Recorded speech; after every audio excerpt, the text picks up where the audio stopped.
Welcome to General Jay's Journal on YouTube. It's December 9th, shortly after the tragedy in San Bernardino, California. And tonight we have a guest from the local area. This is one of the things that we've been trying to do with General Jay's Journal, is we take these national issues, but then we'd like to speak to local people and see how is it affecting the folks in our neighborhood. And tonight we have Dr. Arshad Shaik, who works in Freeport at the Freeport Memorial Hospital. And Dr. Shaik is going to share with us some impressions that he's got on various things. Welcome, Dr. Shaik, to the program. Thank you for having me here today. And you're also the president of the Rockford Community.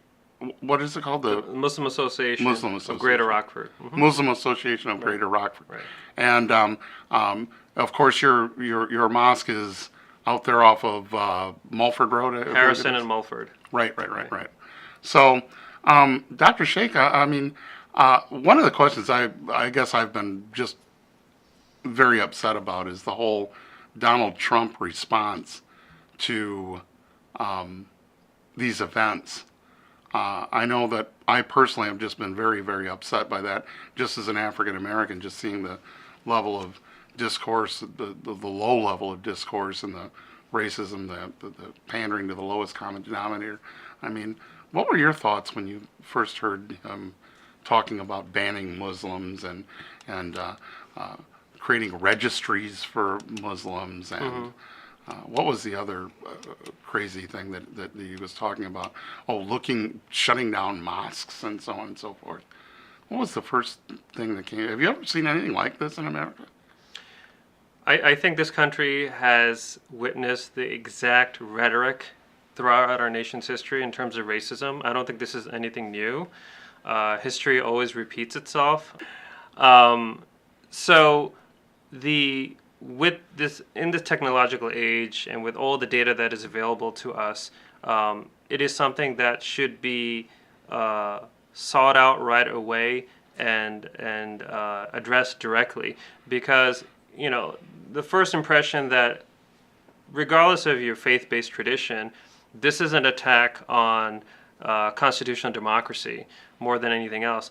Sure, people, myself, of course, I was certainly offended, appalled, but at the same time, I find, especially in our country, when you have situations where you have positions that are so polarized and that are so openly, blatantly bigoted, and you often see that is a unifying force for bringing people together and increasing the commonality amongst people, regardless of race, ethnicity, disposition, and in many facets of society. And I think, oddly enough, Trump could be a unifying force for people to come out and stand up for what is right in this country, which is ironic. And it is. And I've yes. actually, when he first said what he did a few days ago, my mouth just flew open. I'm like, what has he done? But in the last couple of days, there's been an incredible backlash against that. Surprising, actually. Dick Cheney, for crying out loud, Right. I mean, holy moly, Dick Cheney criticizing somebody speaking anti-Muslim talk. That's incredible. Right. And certainly, people may point out a lot of this is political theater.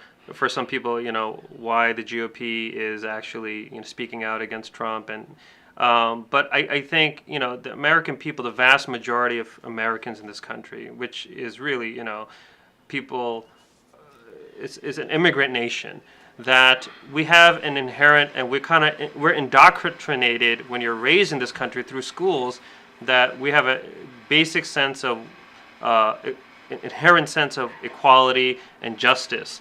And we like to uphold those ideals because that's how we've been indoctrinated in school. And so I think people are able to see, and call a spade when they see one.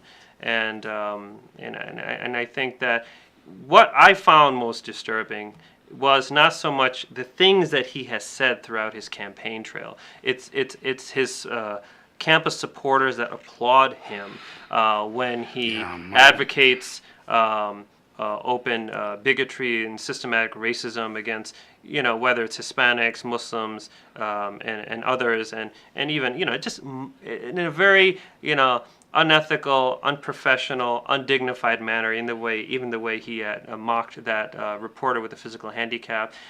We have to also be very clear. We also have to be very clear with Trump. He doesn't come from, his background is not academia, it is not politics. He comes from the background of entertainment. He comes to flatter his audience. He loves to flatter his audience, and that in essence will allow them to try to gravitate towards his message.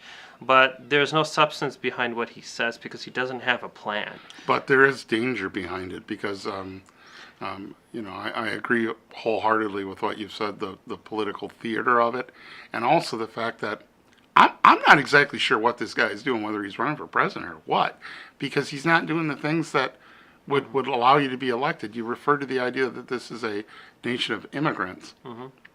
And I think what the Trump supporters fail to see is that there are so many people who are more than offended, I think deeply disturbed by his words, because people feel vulnerable. It doesn't matter whether you're not Muslim. If you're not Muslim, well, maybe you are black, or maybe you are Hispanic, or maybe you are, any number of things, Jewish, whatever.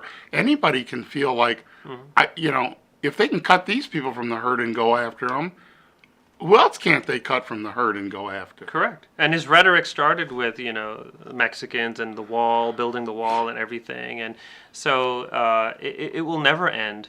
And what's most concerning for me, and I don't personally believe this is the majority of this country. I don't believe that in my heart. And from the people I've spoken to and Facebook and Twitter and everything, that he is stoking and kindling a deep-seated xenophobic and ethnocentrism that some people have in our country. That, this whole white supremacist type movement, it's kind of stoking that.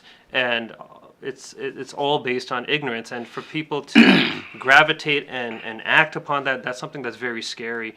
And, so some people would even akin his type of movement or push, or what he's trying to do, almost as a form of social terrorism within America. Because if you look at ideologies like these crazy right-wing ideologies in the Middle East, like ISIS, that have to be exterminated and completely dismantled and destroyed, very similar in our own country. We are seeing extremist type ideology from the front runner of the GOP. Oh my God! And that is something very scary. And this is America. This is coming from within America. So what he is advocating is something very similar to what ISIS is advocating overseas. Oh my gosh, Doctor, you've just said something. I've been saying that the problem in this world right now is it's the right wing worldwide, against everybody else that's trying to live in peace.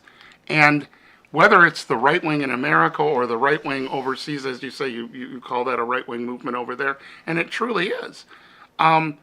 If we can, even in the conflict between the Jews and the Palestinians, if you could get the right wing out of it, then the rest of those people could figure out some solution, for crying out loud.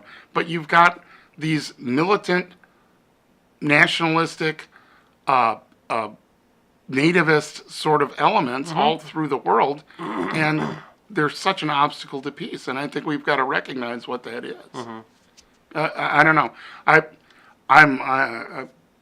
just that was music to my ears to hear you say that, because I was wondering if there's anybody else making that connection. I think a tremendous amount of people are making that connection. I think people are getting more emboldened to speak out against this, and I think, being in a constitutional democracy, to be a responsible citizen, you have to speak out against this. And this has nothing to do, Absolutely. If we're going to talk about people's faiths, it's very un-Christian to not speak out against it. It's very un-Islamic, it's very un-Jewish to speak out against these types, and it's very un-American. I mean, this is really what the founding fathers, they would not put up with anything like what this guy is spewing. So even if you're not religious at all, I mean, you've got to understand that this is just wrong. You you don't absolutely have to have a religious touchstone to understand that what this is dangerous. And the founding fathers were very clear about this country. This country wasn't premised on religion. It was premised on equality and freedom of expression. And so this is Well, kind it of certainly was premised on the freedom of religion, my right to have my religion, exactly, and exactly, to worship God in how I see fit, and yours to do the same. exactly. I mean, But if we can't come together Yeah. to defend that, Right. then we're giving up what it is to be America. Exactly, exactly. And the very important thing that Americans need to keep in mind, because what Trump is pushing is, and this is what a lot of fascist movements in the world have pushed, from Mussolini to Hitler, and I know he's been akin and just parallel to Hitler in on Facebook and Twitter, but to preach and develop a sense of uniformity, because that can never lead to unification. Unification, whether a person believes in God or not, and as well as the foundation of this country, is based on diversity and differences. So we have to embrace, accept, and celebrate our differences, and that's what makes this country great. We all preach that to our children, and everybody understands that and sings songs and this and that. That, in effect, is absolutely true. And if you look at every faith-based tradition, that's what they advocate. But what the message he is sending is everything contrary to that. And especially for the way this country has been built, it's been built up on the backs of immigrants. It's been built upon the backs of refugees.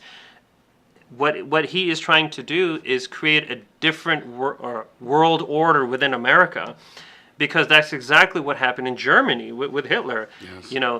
He grew out of this democracy, which ultimately he attacked the own democracy, broke down the governance, and then you had what you had. And this is something that's very dangerous. Doc, I think a lot of this can be understood and expressed with the idea of backlash. It seems like whenever we've had a great step forward, there's typically this backlash. And I think the election of Barack Obama in 2008 represented a serious breakthrough in this country, because this is something that, look, I was born the same year the president was, and it was just impossible, the idea that you would elect a black president. Right. That was something that you would only see in comedy skits, for crying out loud. And when it happened, I understood that fundamentally we have reached a different tipping point in this country.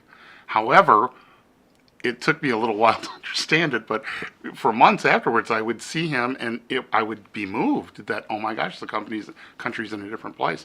There were other people that were moved as well, only by fear and terror and Right. and whatever. And I think this is what you're seeing. You are seeing that sort of a backlash. There's people longing for the days when, what Obama represents, those people didn't have power or something. Right. And I think that that's what we're fighting right now. And I know there are a lot of liberals, I guess I would say, that are sitting here looking at this going, what's going on? And I think that that's a way to understand it, is that there is a backlash. And historically that has happened. After the freeing of the slaves, there was Reconstruction, which was basically an insurgent movement of the defeated South. And they launched this campaign of terror with the Ku Klux Klan and so on and so forth, and they basically wore the Union down, and they left, and they reinstituted Right. Jim Crow. Our job now is to stop the backlash. Exactly. So that's just one of the ways that I put it together in my mind, because I'm just coming out of that whole civil rights struggle sort of a thing. Okay, another point that I wanted to get to with you, Doctor, is obviously we've got this issue with jihadism and so on and so forth, and its relationship to Islam. And one of the things that is just being done out there by people who either can't think fully or are susceptible to these racist things. Tell us where this jihadist thing came from, and how is it different, and how is it related to Islam? The word jihad is actually a very high spiritual word in Islam, which basically means struggle. And jihad is primarily is struggling within ourselves to become a better person. Kind of like every day we have to, in Christianity, we have our cross to bear. Right. So now what's being portrayed in regards to the politics we see, global politics we see in the Mideast and whatnot, what they're proclaiming that to be jihad is not jihad, and that's all politics. And they've basically used a very important spiritually high word in the religion and have used it for political purposes because it's absolutely contrary to the tenets of the faith, and nobody is allowed to kill innocents, break covenants for example, somebody who is living in a country and is a citizen of a country, by Islamic law, it is forbidden to break any rules of that country. You are not allowed to, if you certainly are a citizen, you are to pay the taxes. You are to do everything that you are supposed to do by law. You can't never act out on your own. And the other thing is that what's going on has nothing to do with the religion itself. It's people who have a very ultra-orthodox, politically driven ideology. These are ideologies they're absolutely evil and that need to be eradicated. It sounds to me like what you're describing is not necessarily religion and not necessarily political. It's this unholy merging. I can give you a clear example. So for this, I'll have to go back to some religious references. But so over 1,000 years ago, the Prophet Muhammad, he spoke of ISIS at that time, and he was illustrating these types of people, and he said the most dangerous thing that the nations will see as we move forward, there will be people who look like they're Muslim. The exterior looks like they have a beard and so on and so forth. They will hold the Quran in their hand, but everything that they preach, everything that they do, and how they act will be everything contrary to the faith. And these people have been called by God the dogs of hell, and are going to be more dangerous to the world, and they have to be eradicated, and they have to be stood up against and taken out. And this is exactly what we're seeing with these militant groups that are, people who are impressionable, young, often not very educated, or grew up in a certain way that they just never had access to proper spiritual teachings, and they got caught up in this whole this web of instructors who, they outwardly seem very, religious, and they'll say, bits and pieces of something from the faith that it's very literal. And the people would be radicalized. So similar to like how the KKK would radicalize people, and there's so many, and even in the Jewish tradition, there's a lot of radicalization there in different parts of the world. Some of the Zionists. It's very much the same thing. It's just that these guys get a lot of airtime, and there's a lot of it all comes down to politics and money. Politics and meaning power and money, and oftentimes that's what we're seeing. If I can interject something, it's amazing when you were talking about that, because I was writing down as you were talking. I wrote down in Revelation, there's a point where Christ is saying to people, you cast out demons in my name, but I knew you not. Mm-hmm. And every book in the New Testament, I'm going to say every book in the New Testament, there's some talk about false prophets and false teachers. Perhaps with the exclusion of Romans, but I'd have to look that up, but it's almost, at least if it's not every book, it's almost every book. And these are the apostles who lived with Christ. We're talking about false teachers in their time. So imagine what we're dealing with now. I mean, the internet is also very obviously, misleading, and it doesn't have all the answers, and there's a lot of deliberate misinformation there, and that's how they recruit a lot of these people. and then there's a lot of politics behind it too, because what happened in San Bernardino, it's very unreal, because it's almost, it seems as if, and I think a lot of Muslims in this country, they have kind of, and African Americans that have gone through this, with the police brutality, and it's this kind of deep-seated conspiracy theory type fear that it just doesn't make sense. Because the profile of what happened out in California, these two people were married. There's somewhat like, grew up here, one of them, and the other wasn't. Right. They have like a child. So basically, you're saying anybody who could be married, is young, kind of grown up here, has a child, could be a radicalist. Wow. And that is a lot of people in this country. So basically, you're profiling people and feeding it to the American public and saying, hey, be afraid of your neighbor now. Be afraid of your physician, your Muslim physician who just got married and has a kid, because he or she could be a terrorist. So it's these types of things, and that is what's very concerning. It just I want to speak about this for a second, because as an African American, one of the things that I want to talk to the general, maybe the majority population. I've always grown up in a world where there was a vile ideology that wanted to hurt me. That is nothing new for African Americans. It was that way for my grandfather's father. It'll be that way for my grandson's son. It is America. You find a way to get through that. And there's a fine line between being able to teach your children that this exists and is dangerous, and you need to protect yourself from that, without telling them that anybody that looks like this guy that was in the KKK is an enemy. That's a crazy thing to tell your kids. Imagine if every African American in this country thought that every white person was a KKK person. What would we have? And I think people have to come to terms with the fact that there is a danger, but you can't flip out. You've got to deal with this. And I just wanted to throw that out there, that there's an awful lot of people that are very, very, very, very scared. But this is nothing new. We've lived with this forever now.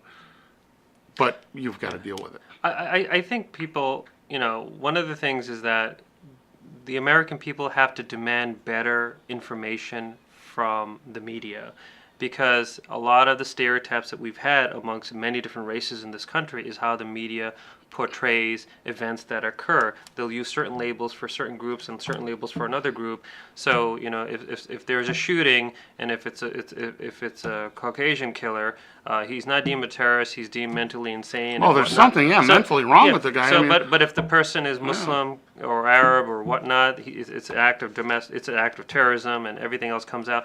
So there has to be, the American public has to just demand better from the media itself, and we have to use reason. We have to think critically, and when you give up your free speech and your free mind, you basically enter the camps of the Tea Party, and it's something that we have to guard ourselves against that. And the people who founded this country, and this what was advocated is to use your free speech and your free mind.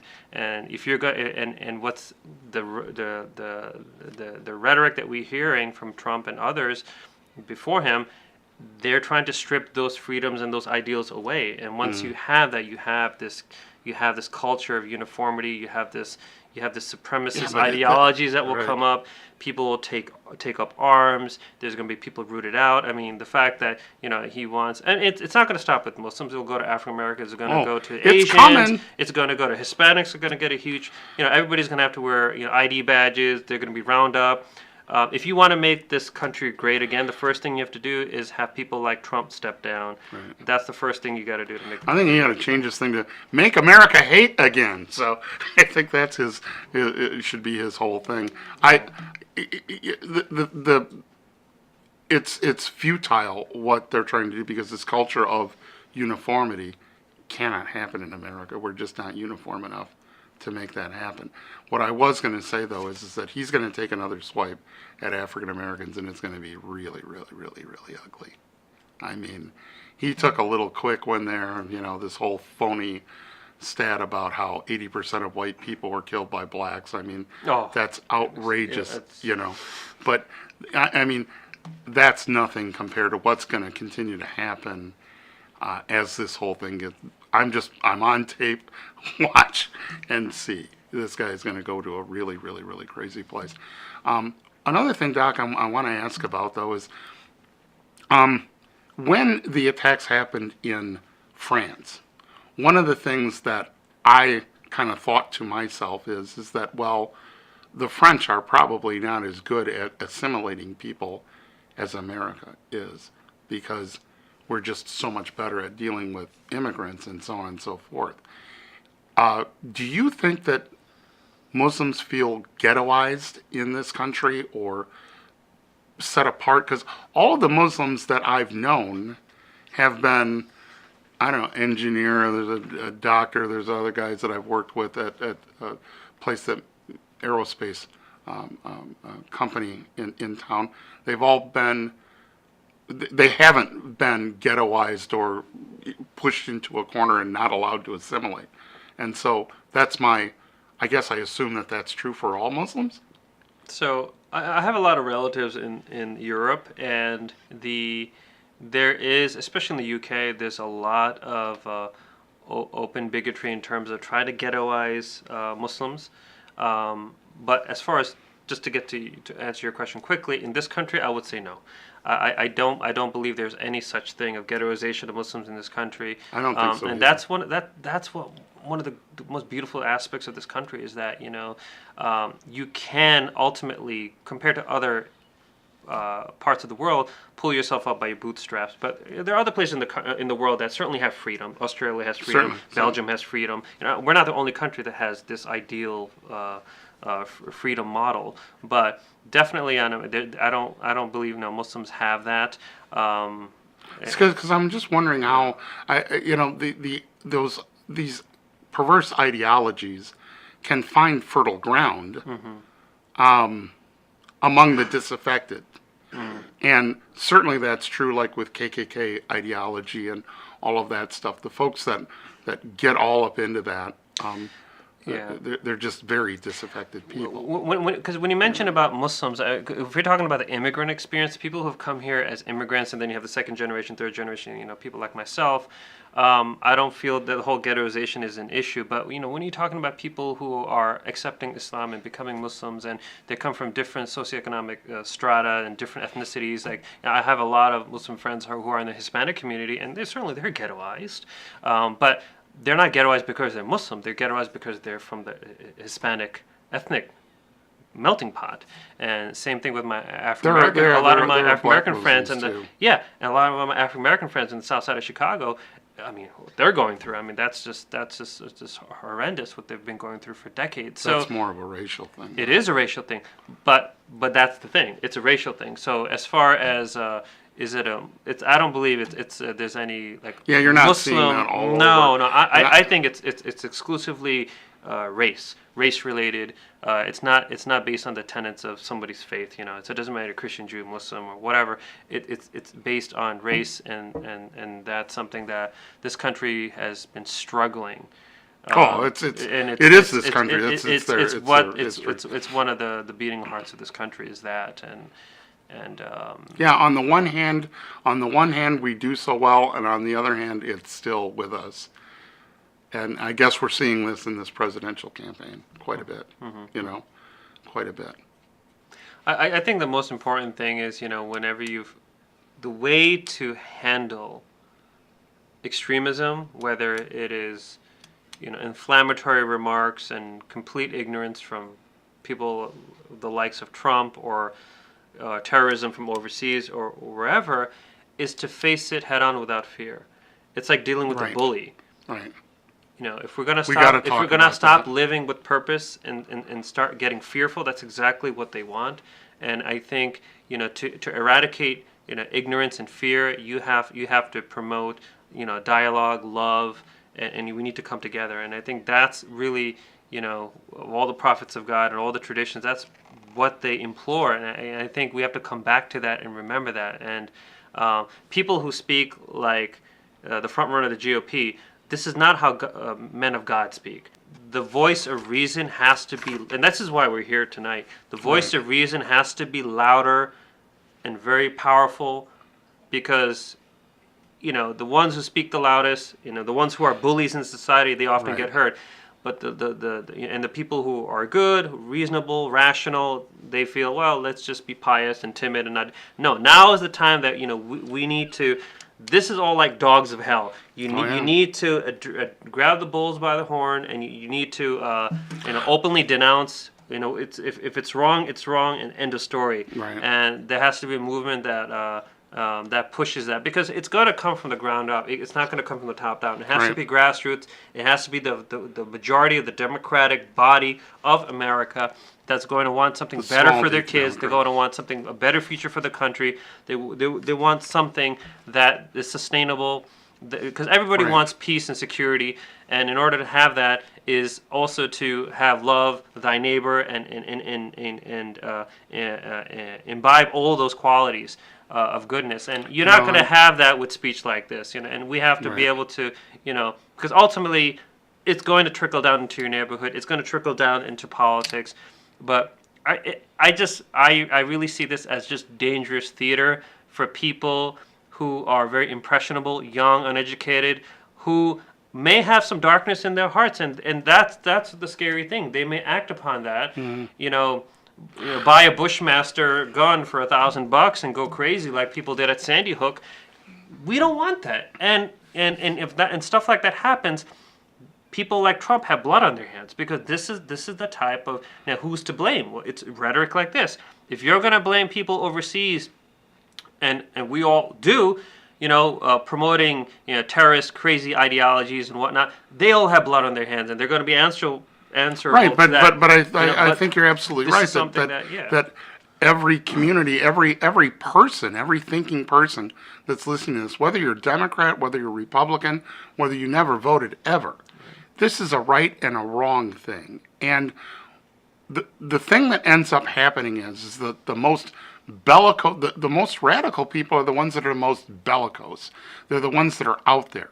And then it makes everybody else go, oh my gosh, what's going on? Maybe I'd better be quiet and let this storm pass. One of the reasons why I'm doing this segment here is that I've got some little bitty platform, the ability to speak out. And I think everybody does on some way, shape, or form. And I think you do have to speak out on this. I'm encouraged that most of the Republican Party has spoken out about Trump. I am still aghast that they even reached out and invited him in after saying the things that he said. Who didn't see this stuff coming? All right. Now that I'm done with my whole bipartisan thing, I think I got to go to a little bit of a partisan level, but it's not partisan. It's just I'm speaking the truth. One of the reasons that we're having such a backlash against Muslims is that the Republican Party chose to call President Obama a Muslim and using the word as a slur for the last 6 years, and he's not a Muslim. He's a Christian. If he was a Muslim, then he would say he's a Muslim, and he wouldn't be going to Christian churches. So but they're using this thing as a slur, and that made it a whole lot easier to just go after real Muslims as soon as you've decided that Muslim is a slur. Exactly. And so some of these political games that people play in order to make some short-term game have very real long-term negative consequences. And what I really believe that Trump is doing, because I think that he must be a smart man, because I guess I just assume if you've got a lot of money, you must have brains. But people prove me wrong on that all the time. I see people with a lot more money than brains all the time. But the point is that he's making this play in order to rise in the polls or something on that short-term thing. But he is unleashing something that you cannot control.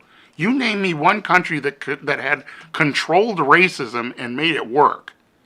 You can't control it. It doesn't get controlled. Nazi Germany couldn't control it.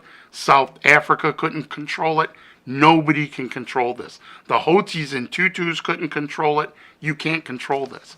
and he's playing with fire. Because if we all go to our little battle stations, oh my gosh, it will be hell on earth. Mm-hmm. But it won't go to battle stations because most of us don't want to go to battle stations. Most of us know what wrong is, and we need to speak out against and say that is wrong, that is fascist, and we're not going to have it. It's true. And and that was just a simple tact, and it's all politics, and that's a simple tactic that Hitler used as well. If you're going to tell a lie, make it big and say it often, and people will believe it. So for like Obama, what he went through, when they're constantly, asking him to present his citizenship papers. You're not an American, and you're a Muslim. And then there are a lot of people who called people out on that. I said, well, what if he is a Muslim? Like Colin Powell, said if the president was a Muslim, if a Muslim does become president, what's the big deal? There's nothing wrong with that. And a lot of people applauded him for that, and a lot of people just kind of try to silence him for that. But like again, this country is based on religious freedom, so you can have person of whether Jewish, Christian, Muslim, or Zoroastrian, doesn't matter. If they want to run for the public office, that's perfectly fine. But when people constantly from the right wing are saying, well, he's Muslim. Well, he's not. Okay, but what if he was? Well, it's not a big deal. But but he's Muslim, so that's something wrong. That's something evil. That's not compatible with American society. You're building this narrative that's false, that somebody can only be of a certain religious affiliation, and then even if they build it to one religious affiliation, it's going to be, well, you're Catholic, or and the Catholics and they've already been JFK, yeah, he went through that. That was something that's in our nation's history. So it's just it's very, very dangerous. So when we see that, the moment we see that, we have to speak out against that. And Well, I have faith in the American people that again, the majority of the country has enough sense, but it's just the unfortunate isolated events that undoubtedly will happen with violence, because people will take what he says to heart and they'll act on it, and people are going to get hurt. I'll tell you the thing that I'm really, really worried about. You may be familiar with this, doctor, but there have been more people killed by right-wing extremism, people putting their politics in and using guns with it in this country than there has been with jihadism. That's on the FBI website. Yes. The number one group that is on the FBI website is right-wing extremists. Yes. Exactly. It's true. And what Donald Trump and those like him are doing is stirring up that pot. And I'm just going to tell you, just from my own personal view of it, is that, okay, all of a sudden this jihadi thing comes up, and so there's a part of me that's like, wow, so now there's another thing, like I didn't already have enough things to worry about on political people want to kill me, okay? Now I got to worry about jihadists, okay? But when I kind of look at it, there's just not that many Muslims around, number one, and so it's a small number. And then of that small number, you have to get the number of people that would be open to listening to this jihadist theory. So that's an even smaller number. And then there's a number of people that would actually do something about it. So I just think that's a very unlikely possibility. However, on the other hand, if you go to any Tea Party right-wing website, oh my gosh, they say the most racist things on there. The most horribly racist things. And that's a lot of people. And there are a lot of people that are open to that. And a lot of them have guns, So I'm much more worried, if I have to think about it, about somebody that's been fired up by Donald Trump hate speech. I'm much more worried about violence from there than I am from the Muslim community, because I just don't think there's that many of them, number one, and so there's just a smaller number of people that could be corrupted. I mean, that's just math, but I don't know. And really, people who are perceived to potentially get radicalized, they don't come to mosques. No, they don't come. That's true. They don't. And that's the whole thing. If people were to come to mosques, the Muslims themselves would be the first one to grab them by the collar and drag them to law enforcement and get rid of them, because this is not something that we would tolerate. It's not in the. It's not in. See, now, that's not necessarily true when it comes to abortion clinic bombers and Christianity. Sometimes those people are in church, and sometimes they do say some things that are weird, and everybody doesn't know what to do, and so they sort of, and they sort of hope that everything works out okay, and because I've been in that situation before, and it's like, whoa, but so that's something that I guess people can take to heart if you're not Muslim and you are Christian, and it's just something to definitely take to heart. And I bring that up in a way because the shooting at the abortion clinic happened 3 days or 4 days prior? It was like just prior to it, and amazing the pivot. You know what I'm saying? And I've got a person who's very close to me who came and made sure that they needled me about the radical Christian terrorist that was shooting up abortion clinics and so on and so forth. And it was point well taken because I felt very uncomfortable with that whole thing, and he was being a jerk and he knows it, But it's funny how that was a joke when he said it to me, but there are people saying it for real about Muslims, and that's not a joke. Right. This is an important time in our history.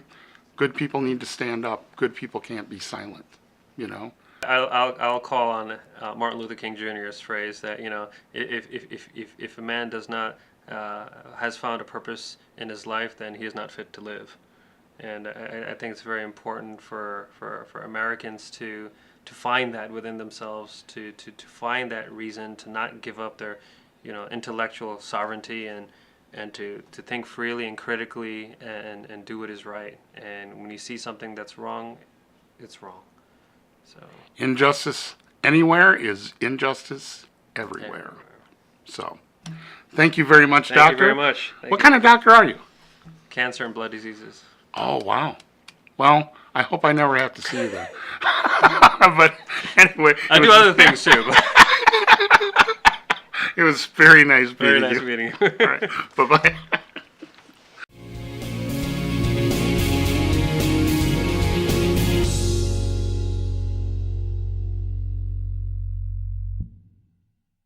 See you next time on General Jay's Journal. Remember, it's your democracy. Use it or lose it.